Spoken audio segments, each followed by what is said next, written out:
देखिए इस गीत से रावण का एक बहुत ही सुंदर प्रसंग याद आता है। प्रभु श्री राम रावण का वध करके अवध में वापस आए थे और उस वक्त उनका राज्याभिषेक हो रहा होता है। तब माता जानकी हनुमान से प्रसन्न होकर उन्हें एक मोतियों की माला भेंट देती है।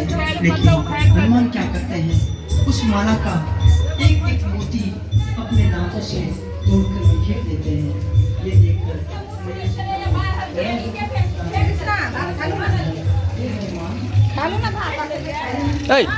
কি হয়েছে? খালিয়ে খানা খাও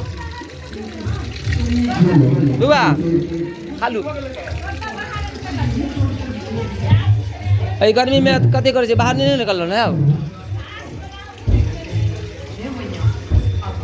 खालू खालू। ये बाप रे बाप,